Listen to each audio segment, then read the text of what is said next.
Holland at least, since in Poland the killers seem to be in full cry. But though my mind has come to terms with it all, my body hasn't. It has disintegrated into 1,000 pieces, and each piece has a different pain. All this devouring of books from early youth has been nothing but laziness on my part. I allow others to formulate what I ought to be formulating myself. I keep seeking outside confirmation of what is hidden deep inside me, when I know that I can only reach clarity by using my own words. I really must abandon all that laziness, and particularly my inhibitions and insecurity, if I am ever to find myself, and through myself find others.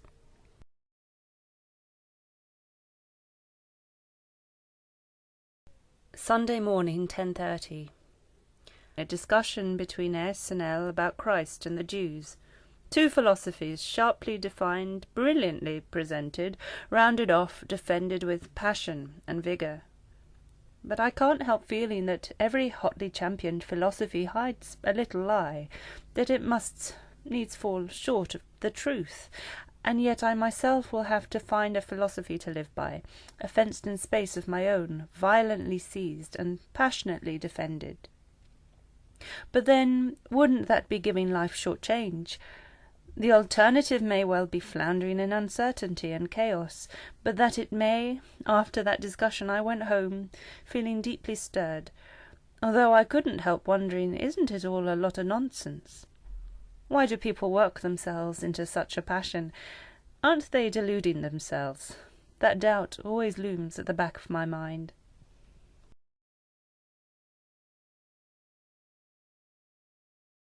27th of February, Friday morning, 10 o'clock.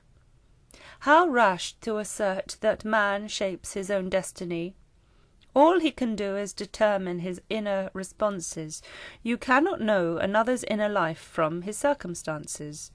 To know that, you must know his dreams, his relationships, his moods, his disappointments, his sickness, and his death. Very early on Wednesday morning a large group of us were crowded into the Gestapo hall, and at that moment the circumstances of all our lives were the same. All of us occupied in the same space, the men behind the desk no less than those about to be questioned.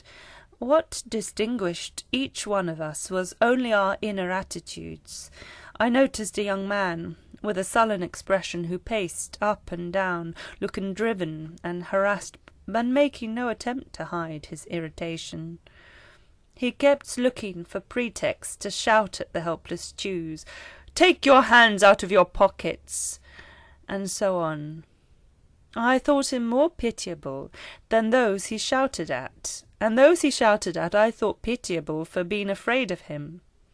When it was my turn to stand in front of his desk, he bawled at me, "What the hell's so funny?" I wanted to say, "Nothing's funny here, except you," but refrained. "You're still smirking," he bawled again, and I, in all innocence, I didn't mean to, it's my usual expression, and he, "Don't give me that. I'll get the hell out of here," his face saying, "I'll deal with you later."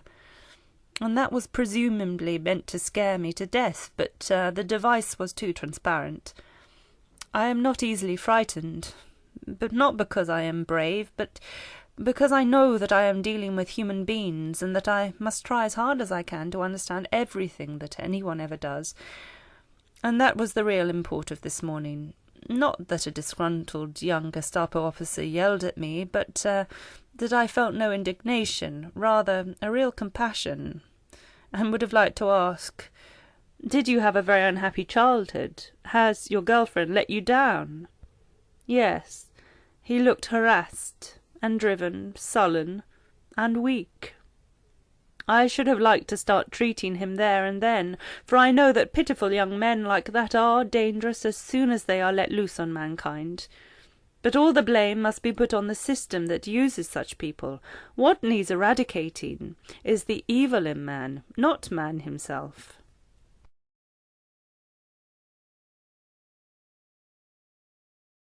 3rd of March 1942, Tuesday evening, 9 p.m. We are not allowed to walk along the promenade any longer, and every miserable little clump of 2 or 3 trees has been pronounced a wood with a board nailed up. No admittance to Jews. More and more of these boards are appearing all over the place. Nevertheless, there is still enough room for one to move and live and be happy and play music and love each other. Glasner brought a little sack of coal and Teed some wood, S sugar and biscuits. I had some tea, and our small Swiss vegetarian artist suddenly arrived with a big cake. First S read to us all about Hugo Wolf, and when he came to some passages about Wolf's tragic life, his mouth quivered a little. That's another reason why I love him so much. He is so genuine.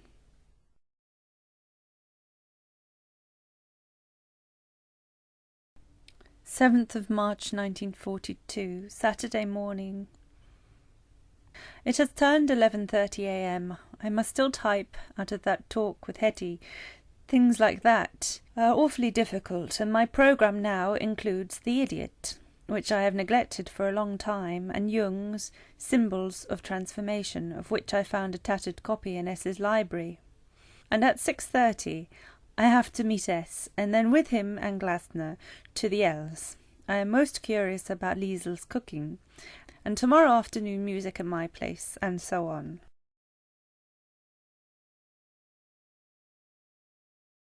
March 1942, Sunday evening, 9:30 p.m.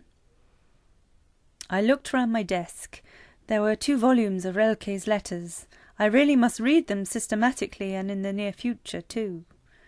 Then there was the book by Jung on which I had started, and Dostoevsky's Idiot, that has to be properly studied for its language no less than its contents.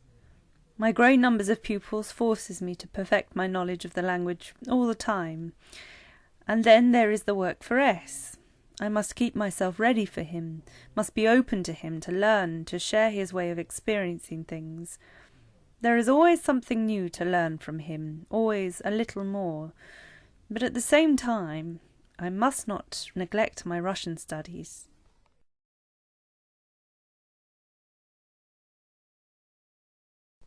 March 1942. Regards S.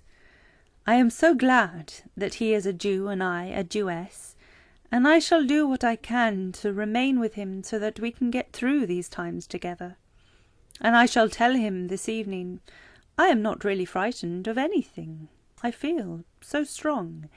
It matters little whether you have to sleep on a hard floor, or whether you are allowed to walk with certain specified streets and so on.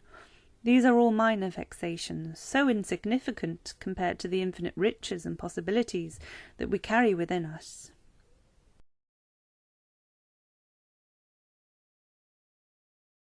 Third of March, 9 p.m. Last night S brought back a bunch of tulips, the small red buds and the tiny white ones, so tight, so inaccessible, so incredibly dear. I had them to look at all afternoon while listening to Hugo Wolf.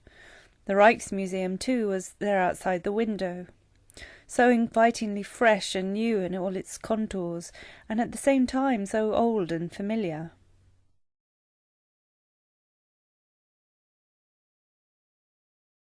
Thursday, 6 o'clock, March 1942. I once quietly bemoaned the fact that there is so little space for our physical love in your 2 small rooms, and no chance of going elsewhere because of all these notices and prohibitions, and now it seems a veritable paradise of promise and freedom, your little rooms. Your small table, lamp, my lilac soap in your gentle caressing hands. God knows how much that means to our relationship, to all that may lie in store for us. Now that I worry unduly about the future, you can't tell how things will turn out in the long run, and so I don't bother too much about it. But if things are to be harder for us, I am quite ready to bear it.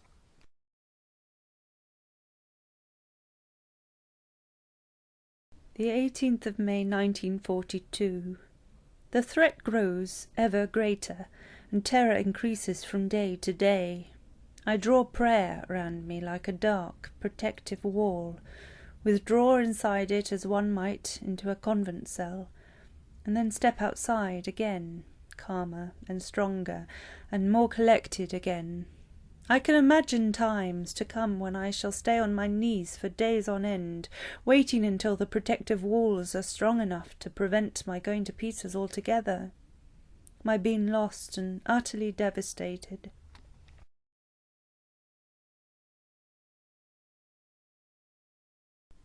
June 1942. God is not accountable to us, but we are to him. I know what may lay in wait for us. Even now I am cut off from my parents and cannot reach them, although they are only 2 hours by train away.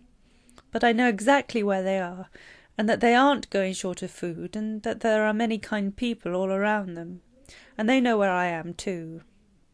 But I am also aware that there may come a time when I shan't know where they are, when they might be deported to perish miserably in some unknown place. I know this is perfectly possible. The latest news is that all Jews will be transported out of Holland through Drenthe province and then on to Poland. And the English radio has reported that 700,000 Jews perished last year alone, in Germany and the occupied territories. And even if we stay alive, we shall carry the wounds with us throughout our lives. And yet I don't think life is meaningless. And God is not accountable to us for the senseless harm we cause one another. We are accountable to him. I have already died 1,000 deaths in 1,000 concentration camps. I know everything. I am no longer appalled by the latest reports. In one way or another I know it all, and yet I find life beautiful and meaningful from minute to minute.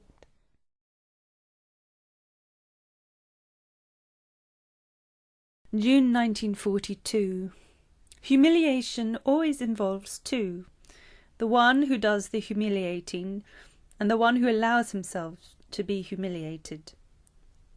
If the second is missing, that is, if the passive party is immune to humiliation, then the humiliation vanishes into thin air. All that remains are vexatious measures which interfere with daily life, but are not humiliations that weigh heavily on the soul. We Jews should remember that. This morning I cycled along the station quay, enjoying the broad sweep of fresh, unrationed air, and everywhere signs barring Jews from paths and the open country. But above the one narrow path still left to us stretches the sky, intact. They can't do anything to us, they really can't. They can harass us, they can rob us of our material goods, of our freedom, of movement, but we ourselves forfeit our greatest assets by our misguided compliance, by our feelings of being persecuted, humiliated, and oppressed, by our hatred, by our swagger which hides our fear.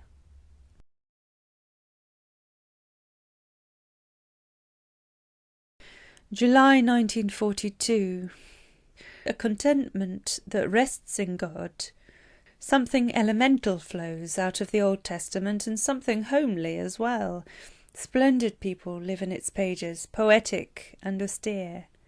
The Bible is so rugged and tender, simple and wise, and so full of wonderful characters too.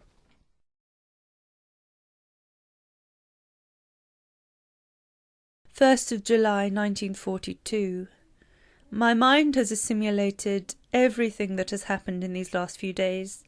So far the rumours have been infinitely worse than the reality, for us in Holland at least, since in Poland the killers seem to be in full cry. But though my mind has come to terms with it all, my body hasn't. It has disintegrated into 1,000 pieces, and each piece has a different pain.